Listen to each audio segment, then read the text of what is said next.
It seems to be an emerging trend. Phone companies take their already popular devices and change them just a little bit. Sometimes it might be for the better, sometimes it just might be for the unique. Well, HTC has done the same with its One X and given it a plus. But is it really that much better than the original One X? Is it worth it to jump ship if you've already owned the original One X? Well, we're here to find out. Hey, it's Joshua Vergara from Android Authority. What's going on, everybody?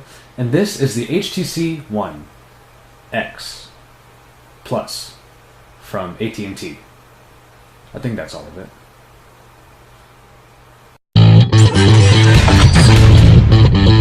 The HTC One X Plus is the mid-year update to a previously popular device. With a faster processor, a lot more storage, and a coat of paint, this newly updated phone hopes to bring a little change that will help it go the extra mile. The original One X in white was such a nice-looking phone, but this time around, HTC went with the basically all-black design in the Plus, at least for this AT&T version.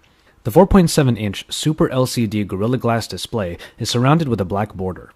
Soft keys are on the bottom, and the front-facing camera and speaker grille are on the top next to the micro SIM tray. Coming around the back, the HTC and Beats Audio logos are found between the 8-megapixel camera and the speaker grille at the bottom. The volume buttons are on the right side directly opposite the micro USB charging port. In a previous popular HTC phone, the Incredible, the charging port was lower down on the phone, which made the grip tough when plugged in. Having it higher up is a much better choice. The unibody material that surrounds the screen and the rest of the phone is made up of a matted polycarbonate that helps in the comfortable feel of the phone. The weight comes in at around 135 grams, but feels very balanced and perfect in the hand. The only discomfort might come from the power button found at the top near the headphone jack.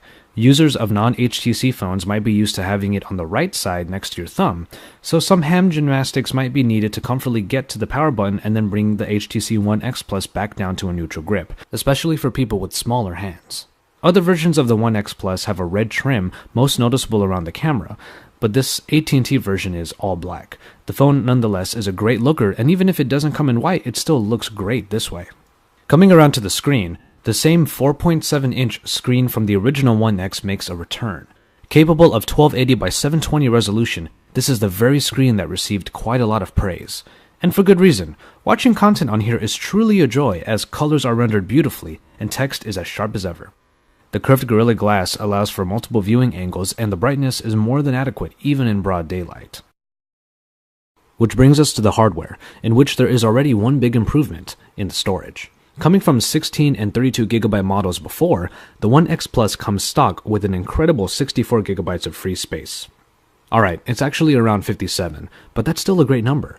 The lack of expandable memory should be made up for with this, as I don't think anyone will really complain about having over 50 GB of free space. Speaking of no expandable memory, the unibody of this phone means that the battery is not removable or replaceable either.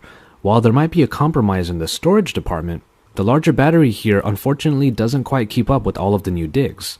It certainly holds up during a day of typical moderate usage, but my battery drain of looping a playlist of videos brought it down to half battery in around 3.5 hours. Furthermore, doing more intensive tasks like playing the included Mass Effect Infiltrator brought down 10% of the battery in just 15 minutes. It looks like the updated processor brings with it all the speed and performance you could want, but requires a little bit too much from the battery. But that processor definitely deserves a mention. An updated version of the original NVIDIA Tegra 3 processor found in the One X now brings in 1.7 GHz over the previous 1.5. The result is a very snappy experience that rivals some of the best out there today. The Tegra 3 processor and graphics combo might not be the Snapdragon S4 Pro, but the experience in practice is really nothing to brush off so easily. For example, in an Antutu benchmark, it may not surpass the Galaxy S3 or the top dogs of the LG Nexus 4 or Optimus G, but it is still considered a top-tier phone, and it really should be. As this is a locked phone, my T-Mobile card obviously wouldn't work in here, but I was able to borrow someone else's AT&T micro SIM for quick testing purposes. As such, the 4G LTE of AT&T is indeed fast, even if it isn't as widespread as Verizon's coverage. Other than that, you have the Wi-Fi, GPS, Bluetooth, and in this case, HTC Media Link, which uses a module plugged into the HDMI port of your TV and then wirelessly to your phone to act as a bridge. Apparently, you just swipe your 3 fingers up and whatever is on your phone appears on your screen on the TV. Now, I don't have this module, but it's very intriguing. Maybe sometime I'll find a way to test it out, and I'll let you know how it works. And now we get to a pretty big part of this phone's unique identity, HTC Sense. Now, I had the HTC Incredible with Sense Froyo, and while it was a nice OS, the Jelly Bean version found in the One X Plus shows really how far it's come. Speed has a lot to do with this, but various aesthetic changes add to this unique UI. First of all, HTC should be commended for getting out their version of Jelly Bean before most of the other devices, which still sport skinned versions of Ice Cream Sandwich. The lock screen retains the ring method, which has 4 unchangeable shortcuts right above where you would swipe up. I was never a big fan of this unlock method, but thanks to the speed of this phone, it's just a quick swipe up and you're done anyway. In the settings, it is possible to change the overall appearance of the lock screen and the widgets that are displayed. You can have clocks, social widgets, or nothing at all. The general Android interface has a decidedly black and white theme to it that can be modified in the settings. I actually quite like the different ways that Sense presents situations that stock Android would use blue hues for, like when you get to the end of a menu. Another nice and welcome setting is the ability to change the behavior of the recent app's soft key. Whereas in stock Android, menu buttons are purely contextual, it is possible to make the recent apps button do its default behavior when held down, and then become a menu button when simply tapped, or vice versa. Speaking of the recent apps screen, these are all presented like a cover flow, which is also quite nice. All in all, Sense is a great UI that is unique and easy to use. In a way, it and other UIs deserve their own in-depth review to go through all of their features, but that's for another day. I do have to mention on this thing though, that I commend HTC for getting Jelly Bean even if it is 4.1 on the One X, but it does present an interesting situation. Let's look at Google now. Doesn't it look just like the one found in stock Android? This is also the same for all other custom phone UIs, and objectively, it just doesn't fit in with any of those skinned interfaces. Either it will stay this way, or the phone companies will have to find a way to skin Google Now too. And now we get to the Beats Audio, a feature that got a lot of attention with the original One X and then was ultimately deemed not quite as significant as the hype. As far as I can tell, the Beats Audio in this updated model is the one that should have gotten more attention. It should have gotten all the attention because it really is that good. While there are no ways to tweak how Beats works, which I still don't quite understand, the simple activation of the audio enhancement really does make music better. Highs and mids are given an incredible boost in order to keep up with the powerful bass, and the bass itself is made fuller and richer, adding more dimension. It should be noted that a good pair of headphones is more important than anything else, but I can definitely say that Beats Audio does its job. Just like the ones I used to know. Well, treetops. And finally, we have the camera.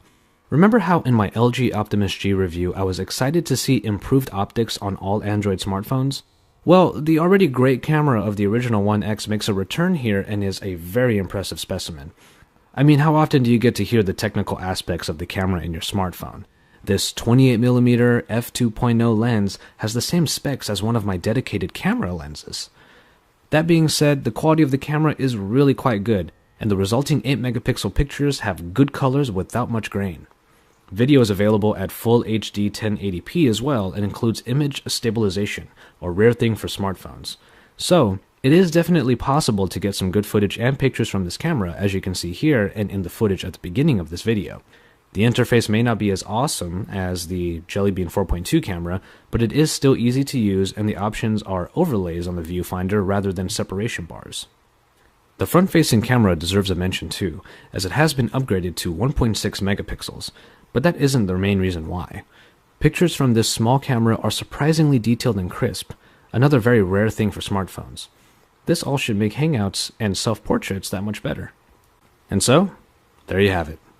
The HTC One X Plus is perhaps the full realization of what the manufacturer and perhaps the consumers wanted out of the very well-received One X. A faster processor does drain the battery faster in those intensified situations, but then again the incredible 64GB of storage and Beats Audio improvements lend much to this updated device's appeal. Ultimately, if you had the One X before or you still have it, I don't think there's too much here to justify jumping over and paying the upgrade price.